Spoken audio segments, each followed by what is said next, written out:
Hi everybody, welcome back. Today we're painting a seashell and we're going to be talking about edges. So I'm starting off with a tonal underpainting with burnt sienna, just like I've been doing the last few weeks.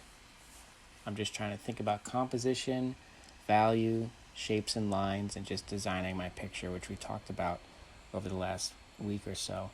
But I'm also thinking about edges. So I'm going to be using two new tools that I haven't been using in the paintings before, and I'll post about them in this module on Canvas. But I'm starting off with the same filbert bristle brush that I've been using to start paintings, but I'm also going to use a big house painting brush and a small squeegee that I get from the art store. So I'm still using the bristle brush here. I'm just thinking about my composition, trying to get that shell right in the middle of the canvas. I like this composition.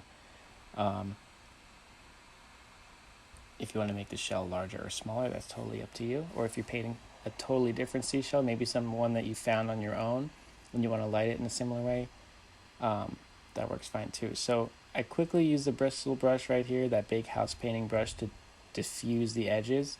And now I'm going in with that squeegee to cut away in the same way that I used the paper towel in the previous paintings. And I'm going to do this a couple of times. I know it's going really fast right here, but I'm using the squeegee to remove that thin layer of paint with all that Gamsol. And I'm using it kind of like an eraser, and I'm pulling out all of the lights. And then I go back with that big house painting brush and kind of brush it around across the whole painting. And you can see how it diffuses all of the edges, makes all the edges soft. And then I go back in with the squeegee. So I do this over and over again. You can kind of see the shell is slowly taking form there. And I'll go back in with that smaller bristle brush and kind of redefine some of those lines and shapes. But it's a back and forth between the small brush, that big soft brush, and then the squeegee has a really hard edge. So when I'm talking about edges today, the main difference between the two kinds of edges are the soft and hard edges. The harder edges are sharper, they define faster plane changes. A softer edge is bigger and more gradual and just softer in general. That big house painting brush, I'm using that to soften all the edges. I'm pushing them back and diffusing them. And then I'm using the smaller brush to make the darks darker and sharper, and I'm using the squeegee to make the lights also lighter but sharper. And I go back and forth. I'm always painting general to specific.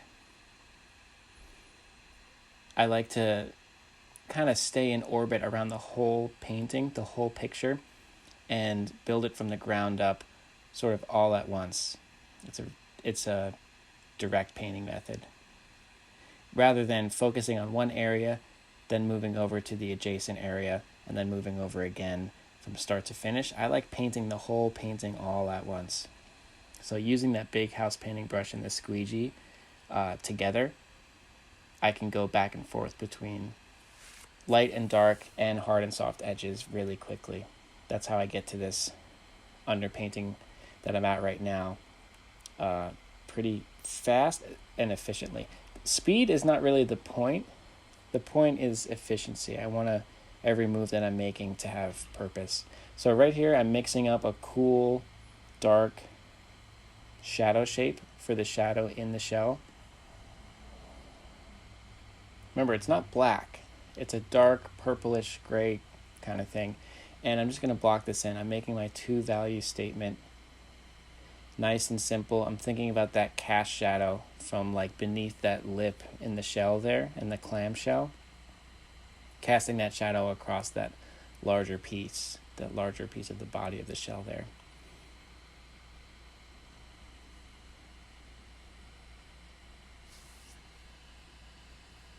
What's fun about painting these shells is you can really exercise a lot of freedom thinking about value and temperature. So that was a cool dark, so now I'm mixing a warm light.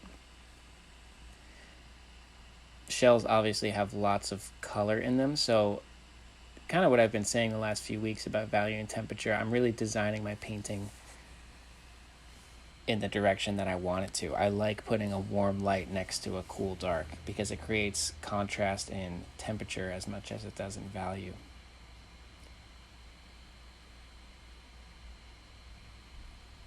So we have our light shape and our dark shape.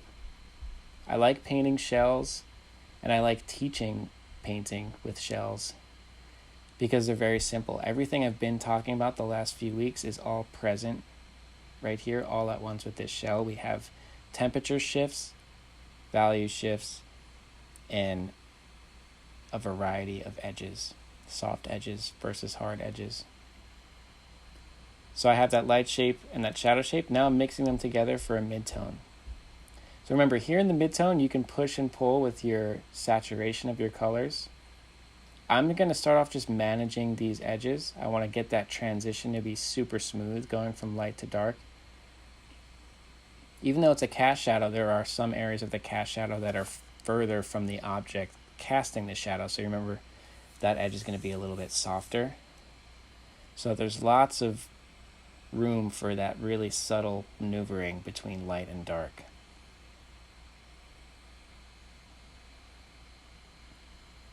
Remember, instead of blending two colors together to get a smooth transition, first try to mix the color that exists between those two values.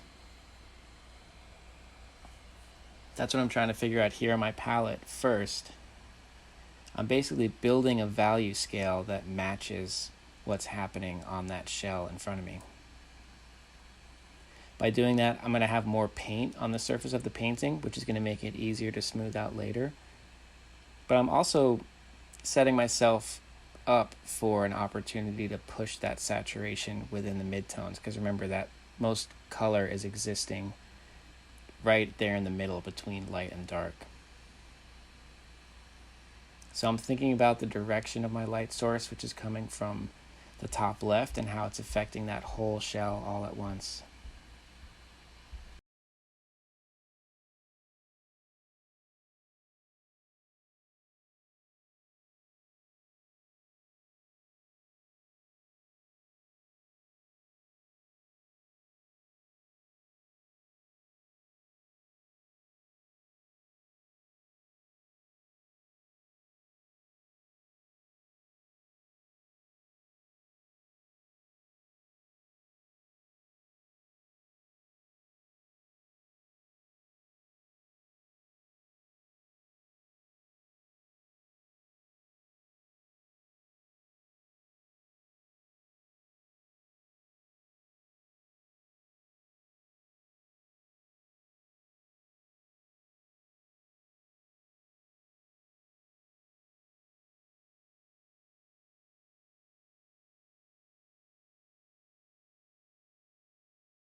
So now I'm adjusting that light shape to be a little bit cooler because I am seeing some cooler highlights in the light shape of the shadow, of the shell.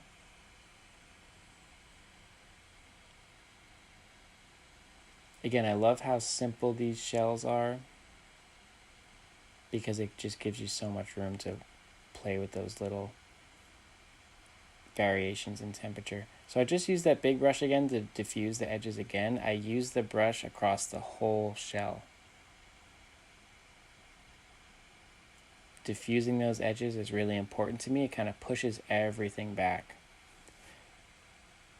And now, similar to that donut painting, I'm using the background to kind of redefine where the shell is meeting the background, meeting everything around it. In the reference photo, there is a cast shadow below the shell. I'm going to ignore that for now. I'm not totally sold on it. I kind of like this painting without it at this point. Maybe I'll add it in later, I'm not sure. But you can see even right now the difference between the soft edges and the hard edges of the shadow shape meeting the light shape within the shell, and then the edge of the positive and negative space of the shell versus everything around it, or the shell coming up against the background, is very sharp.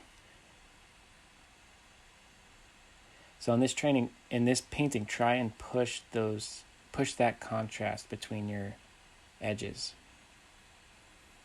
And think about how you can design them to fit your composition in the way that you want them to.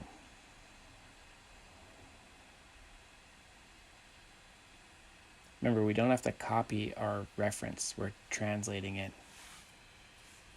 into a new thing. You're in control of the edges in your painting. You can design them to have contrast where it's useful for your composition, for what you intend. That's what having intention means.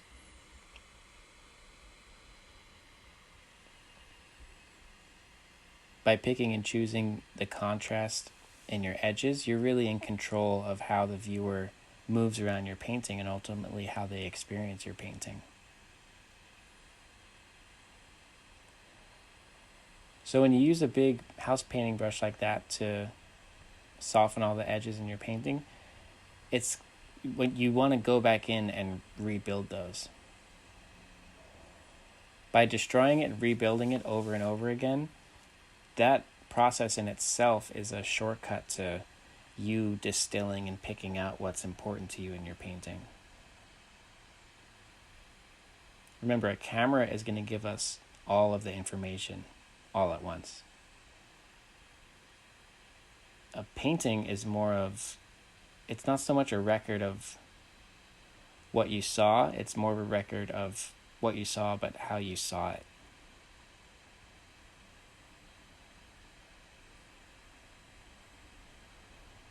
The way we experience things visually has a lot of hierarchy to it. It's based on what we see as meaningful and important. Even in a really short span of time of a few milliseconds, when we look at something, our eyes know what to look for. So when you're designing your edges, you're directly interacting with those relationships. You're picking and choosing what the viewer is going to see, even if it's unconscious, if it's not on purpose. That's why painting's so interesting, is it allows people to see the way that you see.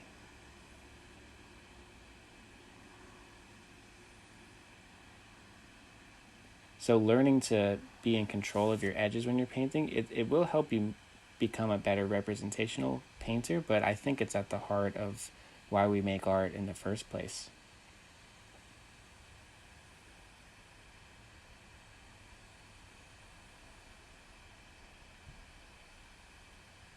By trying to understand how you see personally yourself, it's going to let others see through your eyes.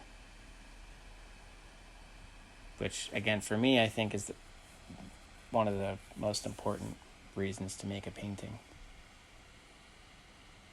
And it just happens to be mixed up in these fundamental skills that we have to learn and relearn over and over again.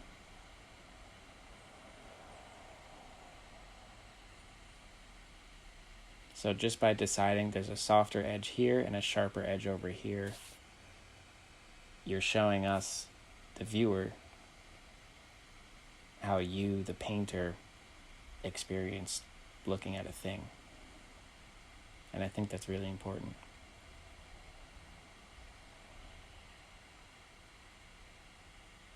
So even this week, even when you're not painting, think about what it feels like to look at something. If that makes any sense.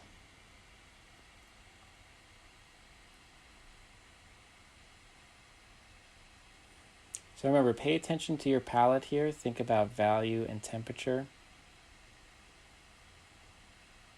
and how you're keeping your paint organized, putting your pigments in the right place on your palette as much as on the painting.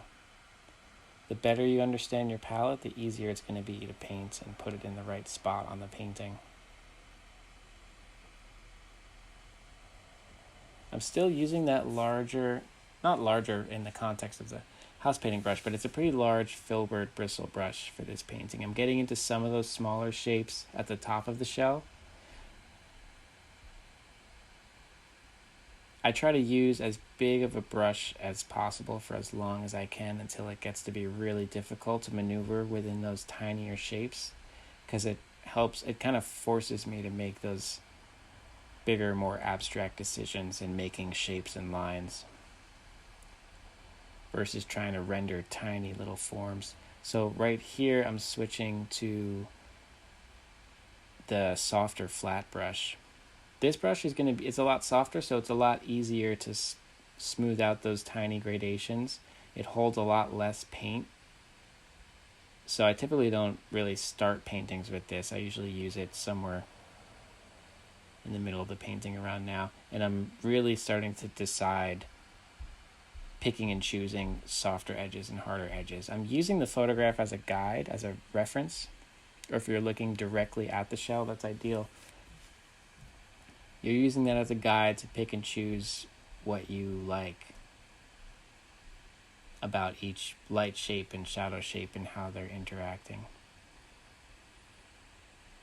So don't totally throw out what we've been working on the last few weeks as far as value and temperature and understanding how those things are relating to each other. But for this painting specifically this week, really think about softer edges versus harder edges.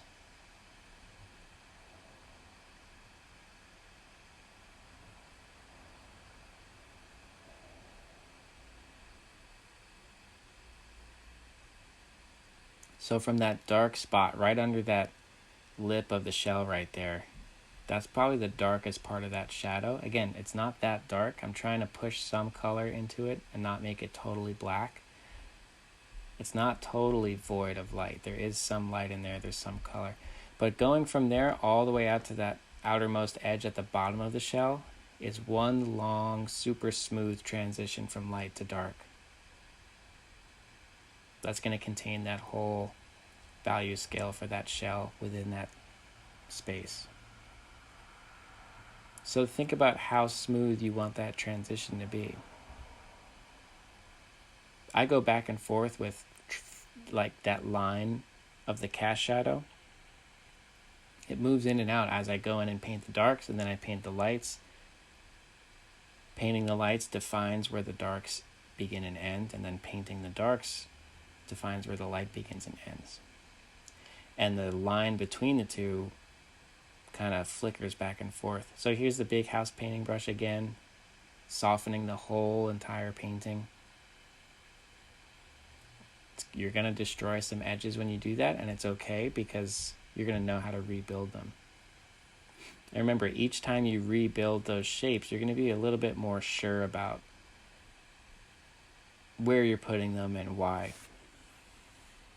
So pay attention to that stuff as you're doing it.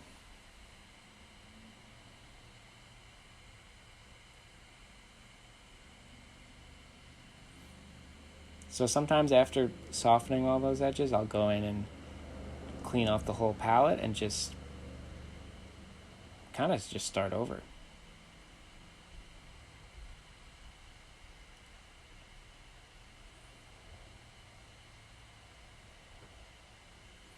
I've heard that's how Sargent would paint portraits.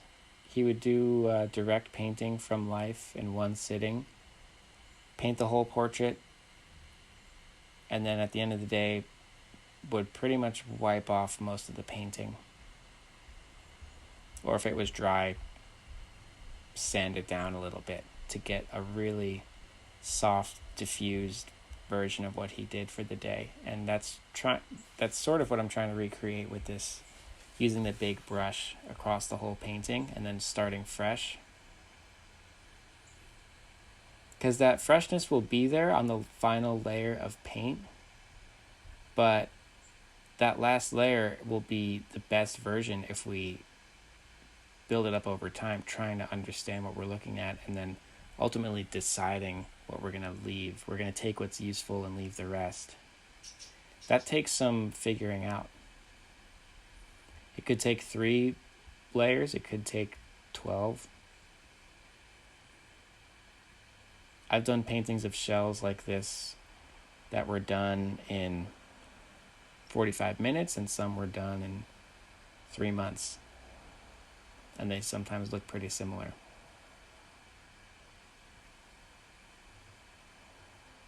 But for me, that's just part of the process.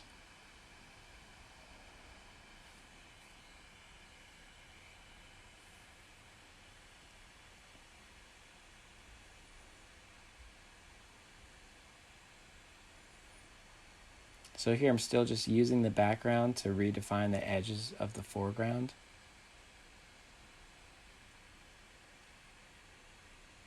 And again, I'm picking and choosing what I like about the shell. And what's not important to me is just not going to make it in the painting. Remember, a camera can't do that.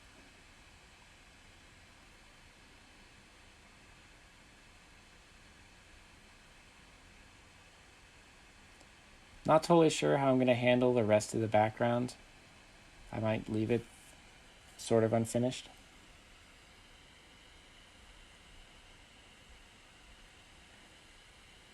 I do like the cool light paint kind of fighting the warm underpainting from underneath.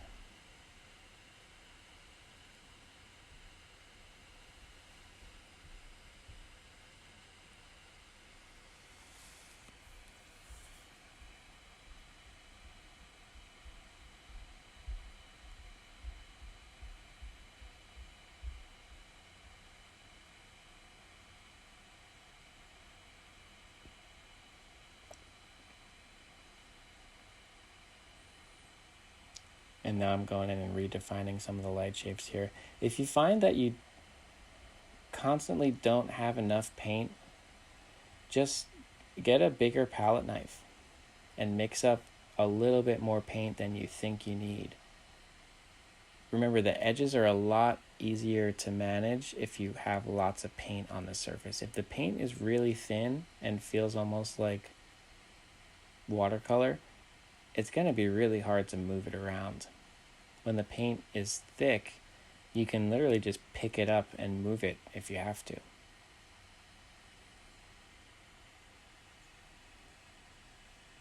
I hear from students a lot that they would like to paint more thickly, but it's scary because it's harder or something. I honestly think that painting really thin is harder. I think painting watercolor is a lot harder than making a thick oil painting. If you do like a direct, thick oil painting just like this, I feel like the pigments themselves are just a lot easier to manage because you can pick them up and move them around. You can understand them on your palette in a really clear, physical way. So here I'm using a smaller, soft, flat brush, another Trekell brush, and I'm just getting into the smaller and smaller shapes. So this painting started out with 2 or 3 shapes, light shapes and dark shapes, and I'm going from general to specific. So as I go along, I'm turning 2 shapes into 4 shapes, and then 4 shapes into 8 shapes. The shapes are getting smaller and more complicated. So the brushes slowly get smaller as well. Just don't get too noodly with all the details. Remember, keep stepping back and paint at an arm's length away from your painting. You can't always see it in the video, but I hold my brushes pretty much at the end of the handle.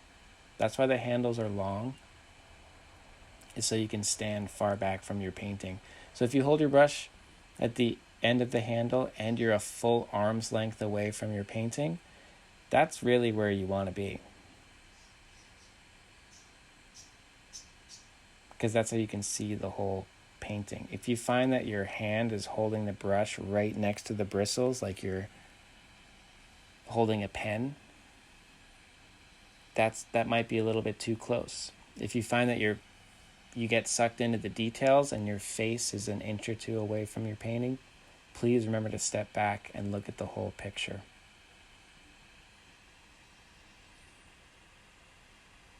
There's always room for more details, but if you learn to look at the whole picture and see these shapes as simple and abstract and how they fit together on a larger scale, you're going to have a much stronger foundation.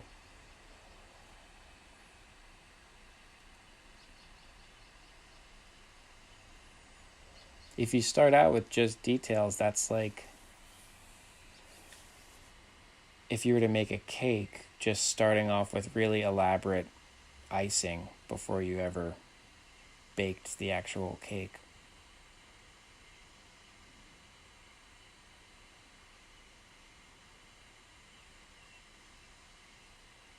So if that cake metaphor makes any sense to you, I spend 99% of the time on the actual baking the cake part. If you do that well enough, you might not even need icing at the end.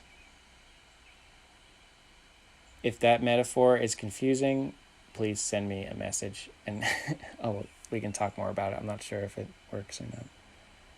So here I'm still just going back and forth trying to negotiate those light shapes and shadow shapes and all those midtones happening in between. Remember, the midtones are the most tricky. They're the hardest to pinpoint. It's easy to mix a really light color or a really dark color, but the grays in between are the most confusing and hard to get a hold of. And it might take some trial and error. There's already, like multiple times in this painting, I've just mixed a color and it just didn't work out. Sometimes you can reuse it for something else, but sometimes it's better to just throw it out. So you're going to waste some paint, but it's not really wasting it. It's a stepping stone to the next thing.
3, 2, 1, go.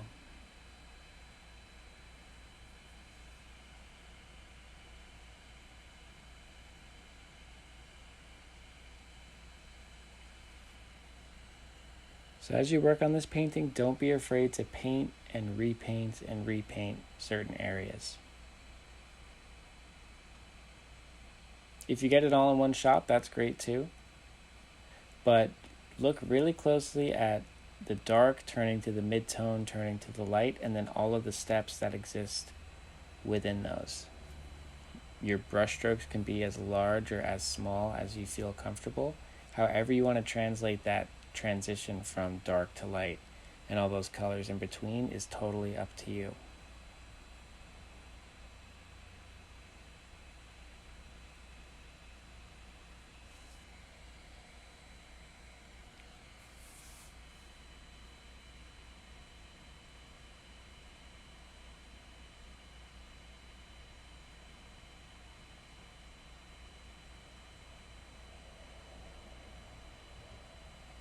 And also, don't be afraid to bend and adjust some of those temperatures happening in those midtones too. If you want to swing it warmer or cooler based on what you think your composition would benefit from most, give it a shot.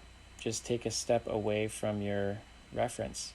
The more I work on this painting, similar to that cloudscape we did last week, the more I work on this, the less and less I'm looking at the reference, whether it's the shell right in front of you or if you're looking at the photo, whatever it is.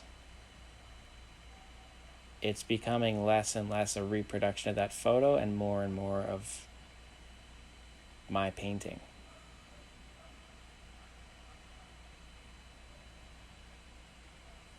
Which is like, remember, it's not just a record of what I saw, but how I saw it.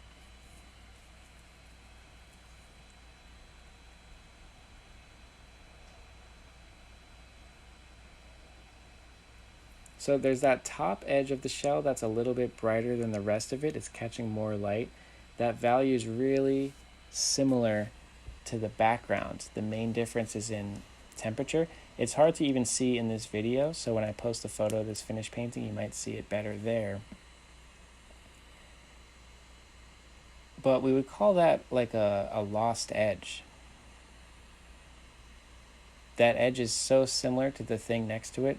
That top of the shell is so bright, it's so similar to the color of the background that the difference between the two is almost too subtle for us to see. So we call that a lost edge. It just kind of fades away without being totally defined like some of those darker edges of that outer contour of the shell. So think about how you can use lost edges and where they're most useful to you.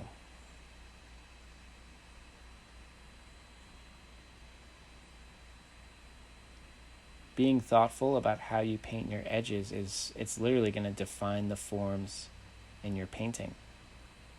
You're deciding where something begins or ends. So think about how those different plane changes roll back into space away from you or towards you. I always think of every edge in a painting as a small horizon. I think I mentioned this in an earlier class, but if you're at the beach looking at the ocean and the horizon and where the water meets the sky far away, that line is not actually there.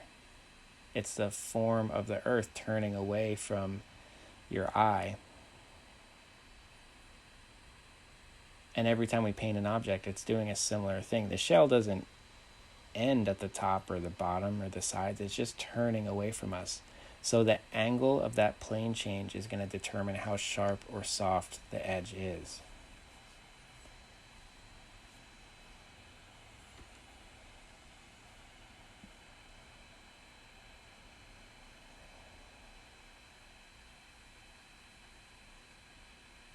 And that kind of reinforces the idea that lines aren't real.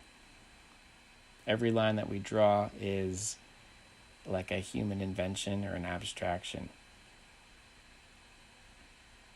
It's not actually there. But that's what gives us that creative power when we're making a piece of artwork where we decide where to draw the line. That's why painting is important. You get to decide where that shell begins or ends, and then all those light shadow shapes within it.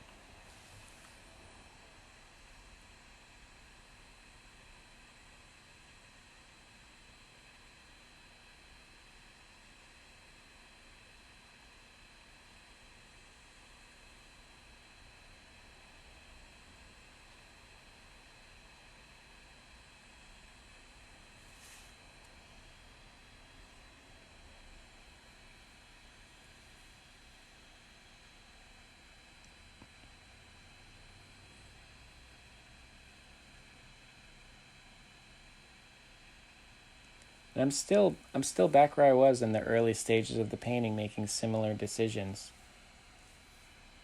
finding those really subtle changes going from light to dark and warm to cool. And I'm trying to figure them out on the palette as much as I'm trying to figure it out on the painting itself.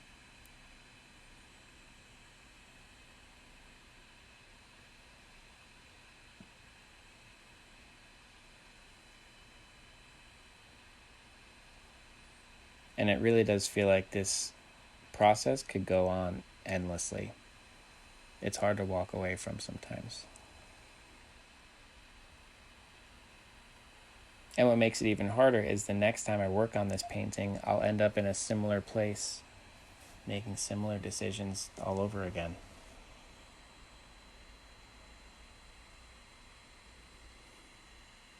So again, maybe this painting is done in 15 minutes, or maybe it's done in 15 months.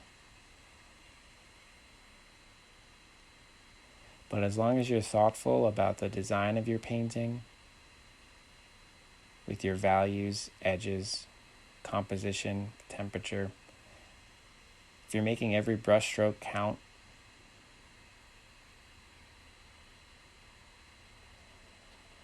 each brushstroke will always have purpose, and that's important, even if you paint over it later.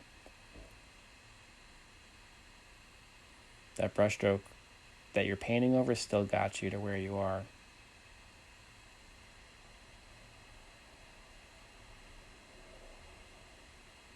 So when you finally do finish a painting, it takes every brushstroke you made to bring you there.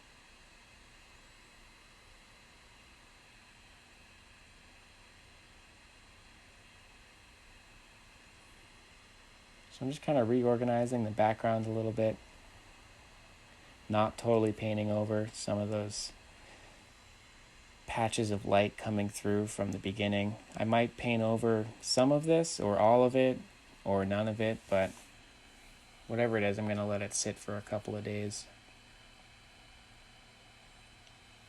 and look at it with fresh eyes.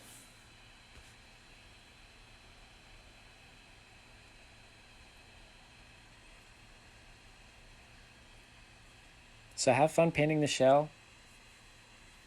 Try and enjoy the simplicity and find all of the complexity within that simplicity and how that might open you up